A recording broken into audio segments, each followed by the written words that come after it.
Hello and welcome to the Checkpoint Reach podcast. I'm your host, Luke Eldon. Today I'm joined by Mike. How you doing, mate? Mate, thank you. Yourself? Good to hear. Yeah, I'm doing well. Thanks, man. Doing well. Yeah. Same old. It's like living in Groundhog Day over and over again. I feel like Bill Murray a little bit.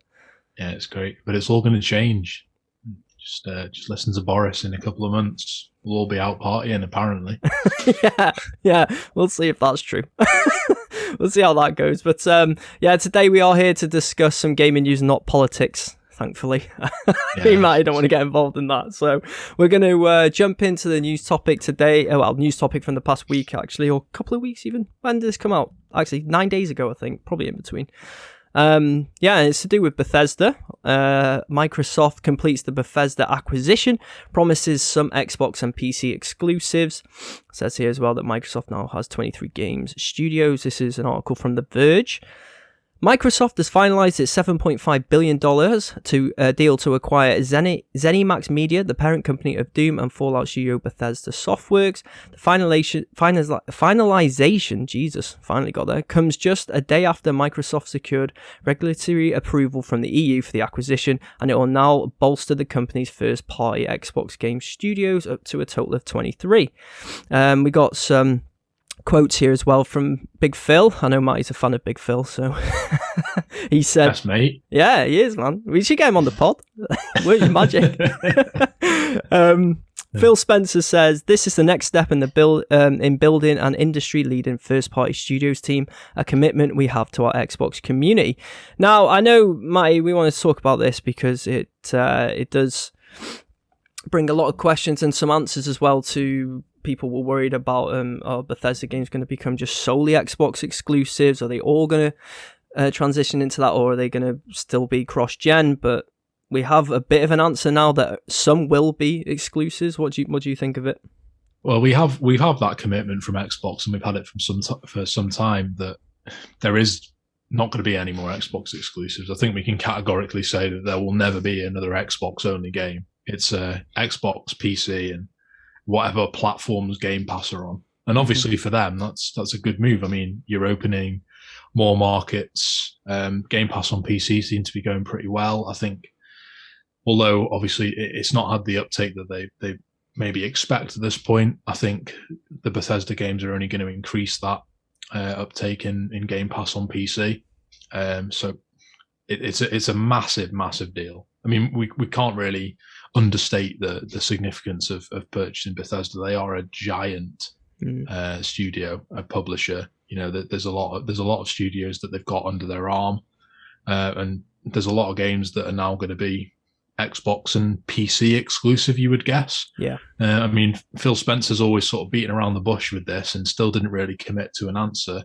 I mean, he's basically committed to saying this will be Bethesda games going forward will be exclusive to whatever platforms Game Pass is on, which is, again, it's quite vague. Does it potentially open the door for Game Pass to come on Nintendo, Sony platforms? I mean, potentially. Yeah, that's something we talked about a couple of years back, wasn't it? It was rumoured to be going on into Nintendo, so...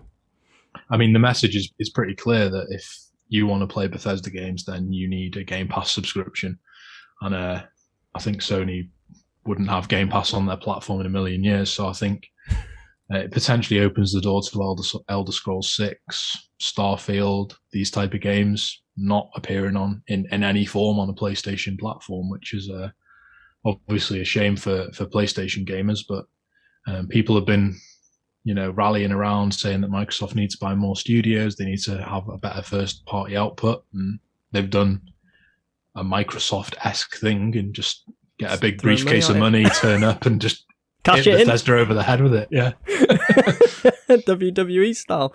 Yeah, I think it's going to be really interesting to see how it plays out, and like you touched on, a lot of people have been calling for Microsoft to up their first party games, me included, Sud, Perks, all our friends, if you listen to the podcast that you know about, and this is the sort of moves that they had to make. I guess they had to make some big strides in the community to get the community back on side and start believing in some of the projects. Do you think that Bethesda will deliver on that end for them? Because obviously this is Bethesda coming off the back of Fallout 76. I know Fallout 4 as well wasn't as loved by the Fallout community, but it was my first Fallout game I properly played, and I actually really enjoyed it. But I didn't play 76. But you all know about the backlash of that. I mean, Fallout games are hit and miss. The Elder Scrolls games seems to be more polished in general, so I think Elder Scrolls 6 is the big one. Obviously, there will be a Fallout 5 at some point as well. Starfield's a bit of an unknown quantity. So, and there's an Indiana Jones game that's been announced as well. Again, it's an unknown quantity. I mean, you might not like it. Massive IP. I mean, it will draw in a lot of players, especially if it's done in the Uncharted, modern day Tomb Raider style of third person action game, which we're assuming without having seen anything of the game. If I was making an Indiana Jones game, that'd be the template. I'd copy and paste Uncharted and just pop in Indiana Jones instead, and you're pretty much onto a winner there. Are you a fan of Indiana Jones? Is that a game that you probably play? I would definitely play it. I mean, I'm a big fan of the old Indiana Jones films, so and obviously Bethesda are a big studio. They've never really made a game like that. It depends what studio is actually making it. Obviously, it's Machine Games that are making it. So they made the Wolfenstein games, which are first-person shooters. Whether they'd be able, and I'm just completely guessing. I mean, we don't even know what type of game it's going to be at this point. I don't know if it's going to be an FPS or a third-person action game, but you'd assume that it'd be a third-person action game just from, I'd assume that too, with the IP that it is. It makes more sense for it to be that, So it's going to be very interesting. But going back to the question as to whether I think that there's going to be good games that come out of it, yes. There's also going to be some duds as well. Bethesda have made some, I wouldn't say poor titles, but mediocre titles. But there are some great studios under that bracket. You've got Arcane Studios, you've got Machine Games, you've got the internal Bethesda studios themselves. So, just by law of averages, there will be some very, very good games that come out of that. And it's very interesting as well because it's a big commitment from Microsoft to single player games. Yes, we do have stuff. We do have the online element in sort of Fallout 76 and there's a few, they've dabbed their hand or their toes a little bit, Bethesda into the multiplayer arena, but they're mainly a single player developer. So doesn't that make you happy? That's a big commitment. Yeah, because that's something I want so badly. Absolutely. Yeah, first storytelling games and story driven games is something we've mentioned so many times on the podcast. If you're new, this is something that me and Matty do champion for. We much prefer story-driven games most of the time, so to actually have some studios on Microsoft's side that will, well, not solely, but like you said, their main focus in the past has been story-driven games, so hopefully we will get an influx of that, which I think would make the community pretty happy, actually. Yeah. I mean, it's and obviously they're not alienating the audience, really, because obviously Bethesda's got a massive audience on PC. They're going to continue to be a massive presence on PC. It's just, you'll have to buy it through the Xbox store or get Game Pass, which has become the massive value proposition for Microsoft. And it's yet to be seen whether it'll pay off, I guess. I mean, I'd imagine the subscriptions to the service are only going to go up, as it is basically a necessity that if you have an Xbox that you need Game Pass. At this point, if you've got a Series X or a Series S and you don't have Game Pass, that's a surprise to me. That would be a surprising thing. So I'm imagining Microsoft to go in for the same thing with PC gaming. If you're into PC gaming, then you've probably got an Xbox Game Pass subscription as well. They're doing their best, aren't they? Yeah, it's going to be a harder job because obviously PC players are a lot more stubborn. They're a lot more used to value as well. So even to say pay £10 a month to some PC players is too much. So I mean they've got to provide games to them to say, look, this is what you can play if you get Xbox Game Pass on PC, and there's already quite a large library on there as it is, and just add in new Bethesda games, Elder Scrolls 6, Starfield onto the service is only going to improve and increase the subscriptions massively, you'd assume. I feel like Microsoft are doing their best to essentially not make it obsolete, but make it like you mentioned, you'd be surprised if people don't have Game Pass now if they're going to be in the Microsoft ecosystem.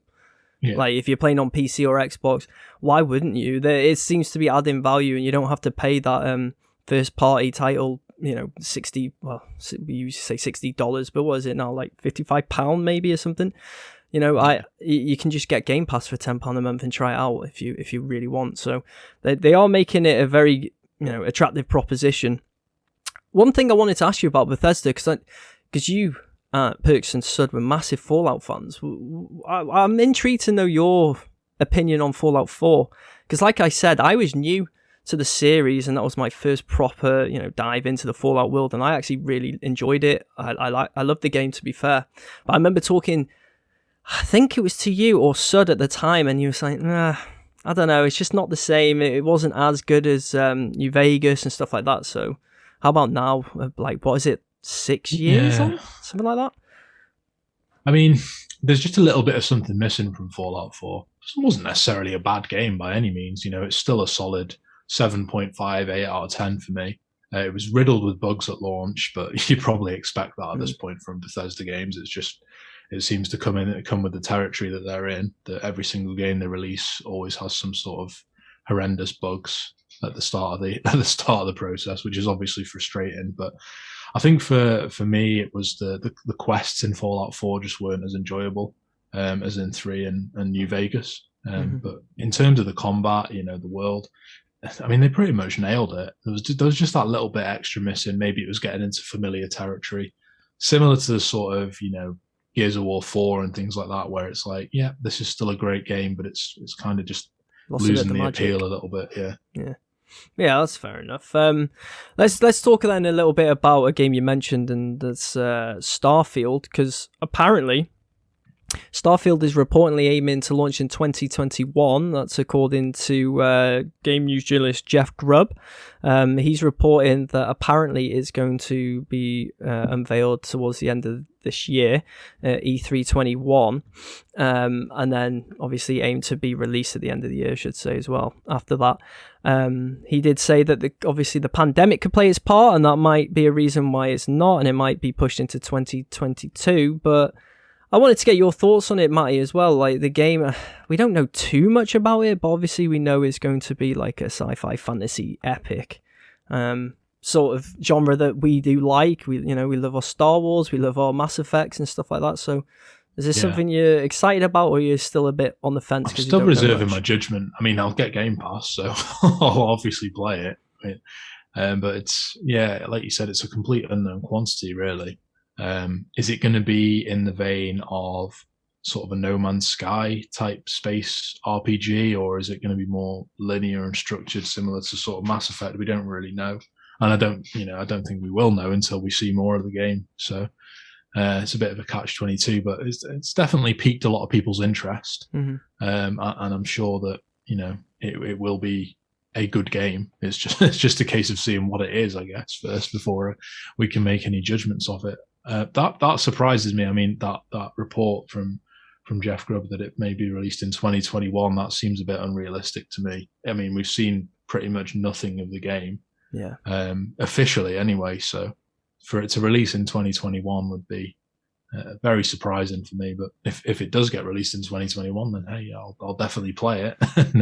I'd be happy I to look play forward it. to seeing it. It just, like you touched on though, if it does get released, it's a bit of a surprise, because essentially from now till late 21, we're just going to get a load of content thrown at us then from that game.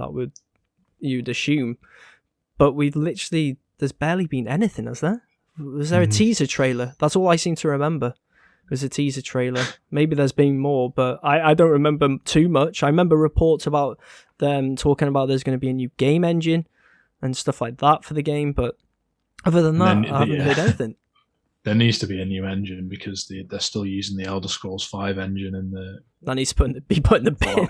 Yeah, it needs to be put in the bin. Yeah, it's very old now, very old. Yeah. So I'm glad that there's a new engine, but yeah, it'd be interesting if it did release in 2021, because I come back to this. I always ask this question.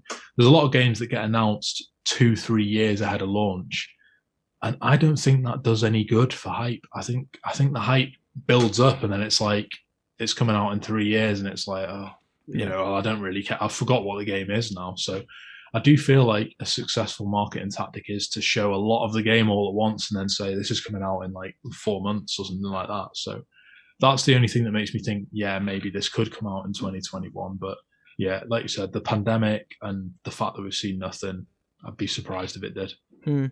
Well, it would be nice if they did do that. Like you touched on, most things these days do tend to be, here's this trailer and this is coming out in 3 years, 2 years time. It's just like, yeah, I'm hyped and then I'm let down because obviously you have to wait. So if they do bring it out the blue essentially and just like, yeah, there you go, it's dropped and it's coming out later this year, I think they could capitalize on a lot of hype, and there's going to be a lot more, I don't know, people probably open to that sort of game as well if it comes out later this year, because people are going to be jumping back into the Mass Effect Legendary Edition in May. And then obviously E3 is usually in, June or July? And then, if they announce it for later in 2021, then they could be capitalizing on the hype for the genre as well in gaming. Yeah. It's going to be difficult really to predict what sort of June, July is going to be like at this point, not in just the gaming terms, but in world terms, Is it E3?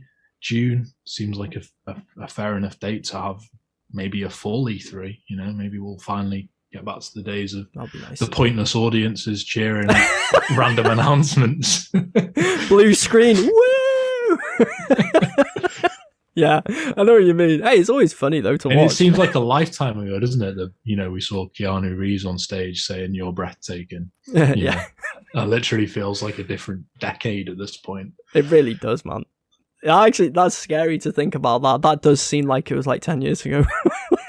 Yeah, I know Nintendo and Sony are doing their own contained events, and Microsoft are doing more of them as well with Inside Xbox. But I think deep down, everyone does love a bit of the carnival that E3 brings, and the whole, it's a week to celebrate gaming, and I kind of miss the fact that Sony aren't going to be attending E3 anymore. It's pretty much Microsoft are the only people that are even attending. Nintendo do a direct, in the E3 week, but they're not a presence at E3, so it's kind of disappointing. But it is. But we'll see what happens. I think you touched on a good point. Like you said, it's to celebrate gaming. I mean, we all get hyped. Well, we get excited, I guess, to watch it because in the past we usually get together, me, you, Perk Sud, and that, to watch obviously it live and see what games. And we'd always get that world exclusive and just a showcase reel of games. We sat there like premiere. There you go. Yeah, I was sat there like, yeah, I wouldn't play that. Not that. Xbox and PC and Game Pass and streaming exclusive. Yeah, mate, that's what it's going to be like with that one. It's going to be just throwing a bunch of words and just add exclusive on at the end. But no, I agree, man. I think as well, after the last, year and a bit we've had so far, by the time that comes around, year and 4 months nearly, I think we'd be excited to have an E3 back. Just to, get back to a bit of normality. So it would be fun to celebrate it. If it happens and this Starfield does get released, not released, sorry, but, they do drop the release date for Stardate at Starfield. Starfield at E3, that would be really good. I'll give you that. Starfield is a very generic name, so I do get sort of mixed up. Yeah, no, it is. It's very generic. But, we might get more, so that'll be cool. But yeah, I also want to touch on, obviously, the moves that Microsoft are making, because I did see as well rumours that this isn't going to be the end of them acquiring studios, which we didn't think anyway. But the rumours are that apparently Konami could be a studio that they're looking to purchase, as well as Sega. The Sega one's been a rumour for a few months now. For a long time. Yeah. The Konami one, though, I didn't expect that. The Sega one I see.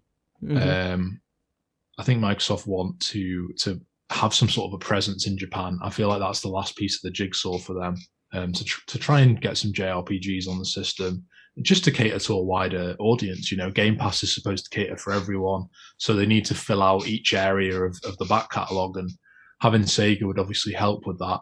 Konami I don't see, and the reason I don't see it is that you're basically just buying their IPs at this point.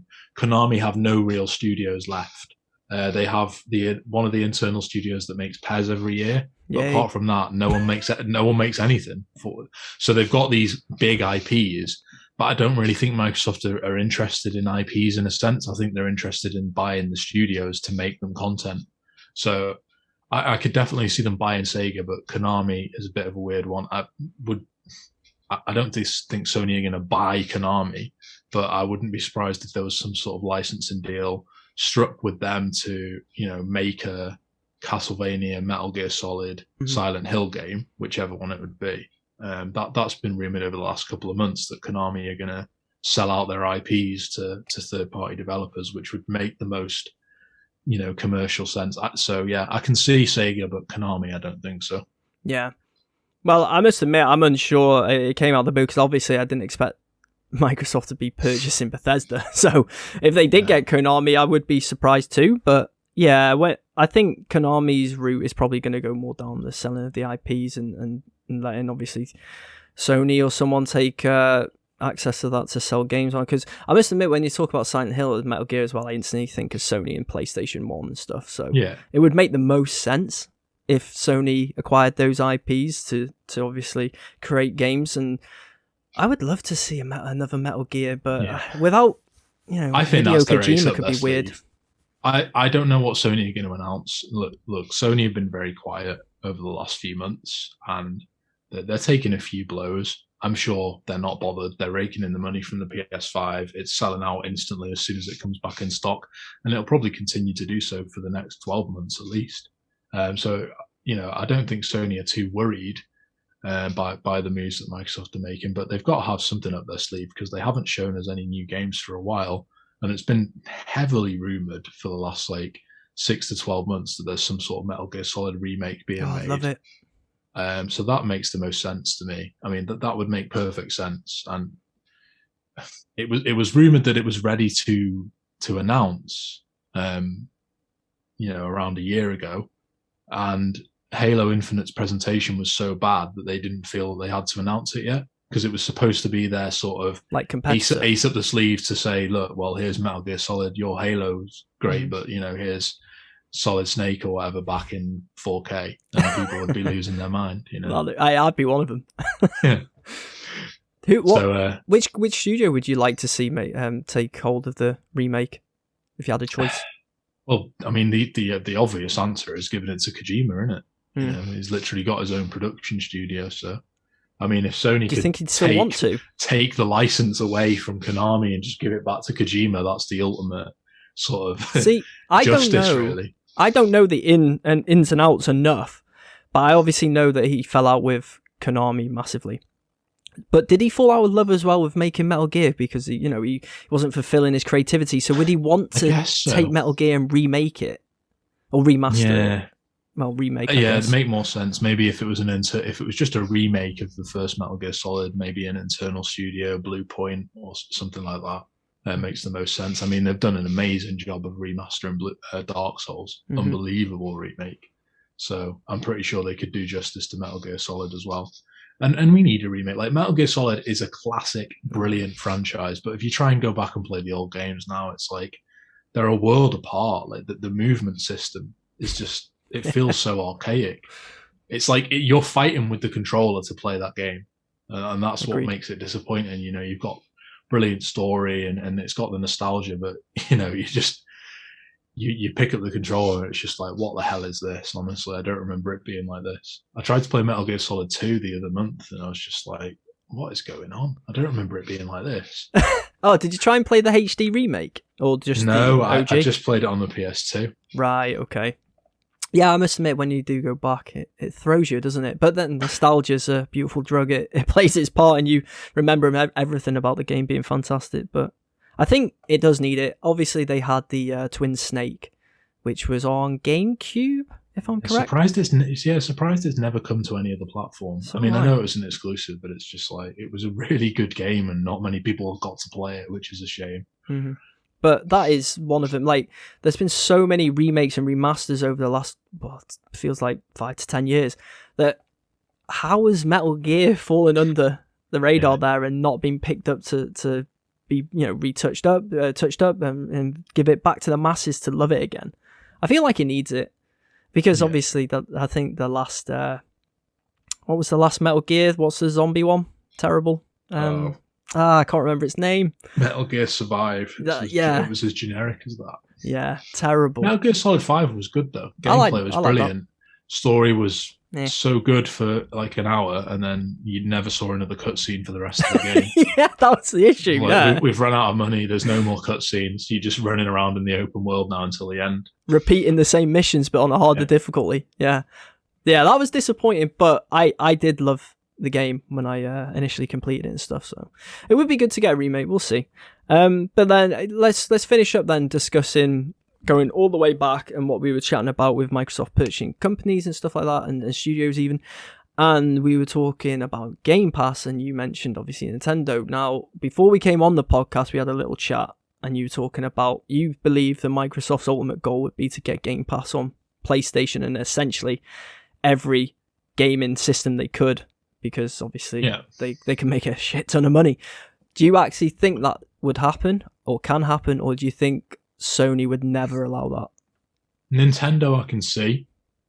It makes sense in the fact that Nintendo are maybe lacking when it comes to their online services. I mean, they're not the best, and having that relationship with Game Pass opens up a back catalogue of games. Maybe the streaming service would allow people to play Switch on the go. It's a bit of a complicated one. I think their ultimate goal is to get it on every platform. As to whether you'd see it on Switch and PS5, I'm highly doubtful on both, but I think the door is open. The thing is, I think the best way to see it is the door's unlocked, but no one's going to open it until the other one says. Microsoft's never going to go to Nintendo and say, hey, do you want Game Pass? But I think if Nintendo came and said, can we put Game Pass on the Switch, then Microsoft would say yes. And I think the same with Sony as well. Yeah. I don't think they're actively going to approach. Yeah. No, Matt, it wouldn't happen like that. Well, no, I kind of get what you mean. Like, who blinks first, essentially, and if anyone went to Microsoft, they're like, we'd want to put Game Pass on. I think, they're gonna A, consider it, and B, most likely always be open to that, because obviously it's gonna make them a lot of money. I could never imagine firing up my PlayStation and just seeing Game Pass. Here you go. Like, obviously, what was it? PS Now, their own version. Well, they're starting to add a lot of value to it recently. They are adding a lot more games, so I'm assuming they are going to try and compete with Game Pass in terms of the games that are coming on there. I think the only issue that they've got, and this is the massive strength of Game Pass, is that all first-party studios, day and date, are releasing on Game Pass and going to be on there for the duration of the service. So when Halo comes out, it's on there. When new Forza comes out, it's on there. When Elder Scrolls comes out, it's on there. Sony is still trying to charge this ridiculous price of £65, now for first-party games. And I'm not trying to devalue the games by saying that they're not worth that, because, at the end of the day, they dictate the prices. If people are going to pay £65, then obviously it's worth £65 to somebody. I know what you mean. Yeah. So, but it's kind of it's a complete chasm at the moment. It's like £10 a month for Game Pass, or pay 65 quid for Demon's Souls, and that's like 6.5 months of Game Pass. I don't think you're going to get 6.5 months of value out of Demon's Souls. Maybe not. Maybe some people would, but it's an interesting dilemma, and it's going to be interesting to see the way the industry goes. I mean, the way Sony are viewing it is these games that cost millions and millions and millions of pounds to develop. If you don't get that initial revenue of selling the game at full price, then it's not worth it to them. Mm-hmm. And obviously Microsoft have gone down the route of thinking the subscriptions are the revenue, and all of that money is going to get put back into the first party studios, which in turn moves people into Game Pass. Watch this space as to who's going to succeed in that game. But I think the whole model of gaming is going more down the subscription route, as much as I don't like it. I mean, I absolutely love to get a game case, open it up, put the game in and just play. But those days are long gone. Those days are dying or nearly dead. Might as well dead. Yeah. They're pretty much done. Oh man, I do miss those days, and even for me, I do prefer having the actual physical disc. But this gen, I've gone full digital on both platforms. Yeah. So, well, the only thing that maybe frustrates me about it, and it's a point that I touch on a lot, is back in the day of having to release a finished product, no updates, no anything, that product to be released had to be perfect. If there was a bug in it, it was in it forever. If there was a glitch, it was in it forever. So developers had more incentive to polish the game. One, to make more sales, and two, to enhance their own reputation. Now you can release a broken mess and no one cares. They sort of half expect it. It's like day one, game broke. 6 months later, it's sort of playable now. Well done. And you see it with Cyberpunk and things like that. That's the extreme of it, releasing a broken game. But it kind of disappoints me and sort of makes me fearful for the future of the industry in a way, when new games that are released on a service where there's no incentive to complete the game before it actually releases. Everyone's got a hard drive and everyone's got an internet connection, so you can just update it if anything's broken. And I feel like developers are becoming more careless as a result. Yeah. I mean, there's no incentive to release a complete game, whereas before that was the be all and end all. And it's going to be interesting what it does to the industry. My fear for Game Pass is that they're not going to give the studios the time to make quality games, and there's no incentive to make quality games, because at the end of the day, if you make a 7 out of 10 or a 10 out of 10, people are still subscribed to Game Pass and are most likely not going to unsubscribe because one game was a 7. So I feel like more. Yeah, you might get into the situation that Netflix is in, where it's just show after show after show after show that's fucking shit. Yeah. It's all fucking shit and just filler. And that's the situation that I don't want Game Pass to go into. I mean, they've bought some very good studios. There's some good games in the works, but they need to actually be completed games, or I'll be disappointed with that. If we get into the situation where every game just releases half finished or broken because it's on a service and people accept it, that's a bit of a worry to me. It seems already, like you say, it seems rife, doesn't it? Like, how many times do you play a game and it's like, oh, don't worry, a day one patch is coming. It's like, yeah, why? Like, it should have been not perfect, it doesn't always have to be perfect, but at least near perfect anyway. Like, you're releasing this to the public, like like you said, having that mindset of the fallback of, we can patch it. If there's an issue, we'll patch it. Like, they must look at the game sometime, I swear, and it's like, oh yeah, we have to release it. But it's not ready to go. Yeah, but we have to, but we'll work on a patch. It's like, well, that to me doesn't feel great as a consumer. I guess on the flip side, we should be grateful because, in a way, if playing devil's advocate, obviously, if you do buy a game, there's just a game-breaking bug in it at some point, or there's just glitches, and it's just like, oh, this will never be sorted, this is shit. At least they do have the ability to sort those things, but I'm like you, I don't like people having that get out of, we'll patch it. It's just every developer, like you said now. Even single-player games, like, why does a single-player game need a day one update? It's gone gold. There's no multiplayer. Why didn't you fucking finish it when it went gold? I don't understand the logic of that. But it's because, like you said, because they know they can get away with it, they will. Mm-hmm. They will do it. Yeah, as we find out with a lot of things, and like you touched on Netflix. That is such a good point. Let's hope it doesn't become oversaturated with just crap filler. When's the last time there's been a good show on Netflix? I'll probably get flamed in the comments now. But I'll give you one, because I was watching it before we came on the podcast. And it is niche, but Drive to Survive. Yeah, they released season 3. It's F1, so it is niche, but I enjoy that. If you I like think that's F1, a great show.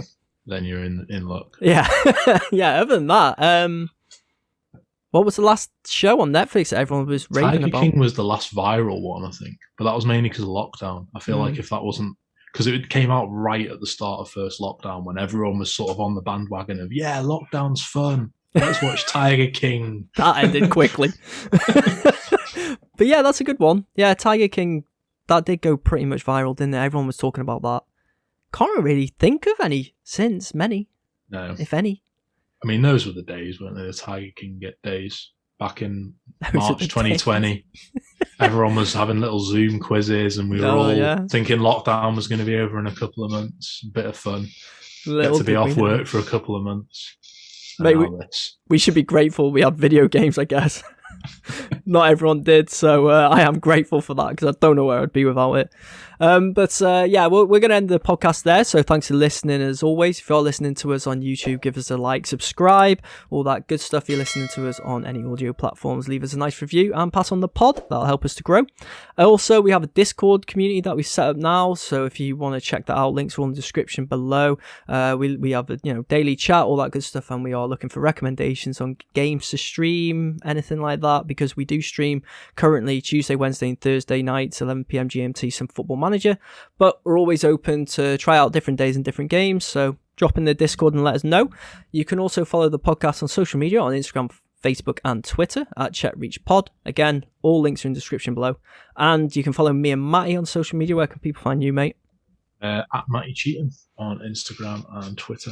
Lovely stuff. And I'm at Leld, LEL3Ds, add a 9 AM for Instagram, and Leld is on Twitter. So check us out there if you'd like. And if you are listening to this, wherever you're in the world, hope you have a good day, and we'll be back again soon. Bye, guys. Cheers.